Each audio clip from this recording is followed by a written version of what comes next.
2. Page 13. Read. Exercise 2. Read and listen to the text. Where do words come from? How do new words enter a language?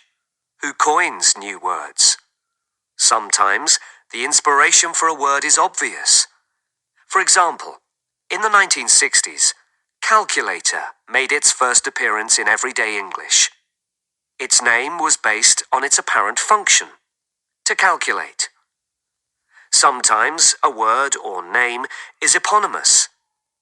This means that it takes its name from the person who discovered or invented the object. The radioactive element, Einsteinium, is an example of an eponymous word, taking its name from the famous scientist Albert Einstein. Other words are toponymous. They take their name from the place where they were invented or made famous.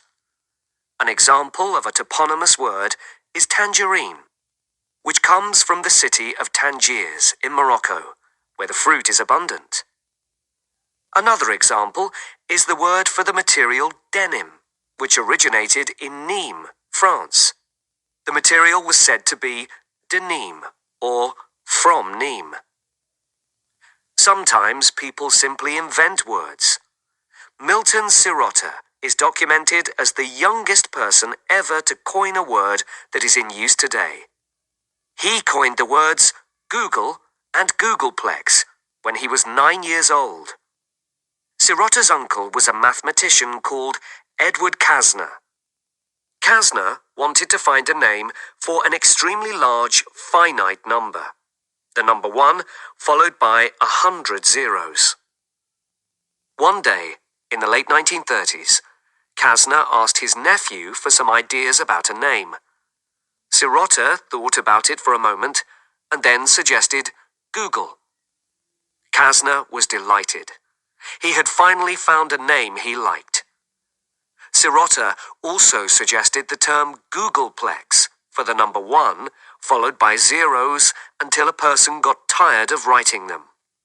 Kasner appreciated the boy's ingenuity but pointed out that no two people would tire at precisely the same moment. As a result, Kasner defined the Googleplex as the number 1 followed by a Google of zeros. This made Googleplex a finite number, although it was unimaginably large. The terms Google and Googleplex first featured in Kasner's 1940 publication, Mathematics and the Imagination. It's highly unlikely that Sirota or Kasner ever imagined what would happen to the words they coined so many decades ago. What is more intriguing about Sirota and Kasner's story is that their creations are, in a way, now known by millions, if not billions, of people around the world. In 1996, 2 computer science graduate students at a California university created a new search engine. After working for more than a year to perfect it, the students and several of their fellow office workers had a number of brainstorming sessions to find the right name for this innovative tool. They wanted a name related to the indexing of a colossal amount of data, so someone suggested Google. One of the students liked the idea and asked his friend to check if the name was available for a web address. According to the story, although the students were brilliant computer scientists, they were bad at spelling. And instead of searching for GOOGOL.com, they searched for GOOGLE.com. They found that this web address was available. They realized their error, but they preferred the unconventional spelling. So they registered the web address www.google.com. Unfortunately, neither Kasner nor Sirota lived to see the internet age.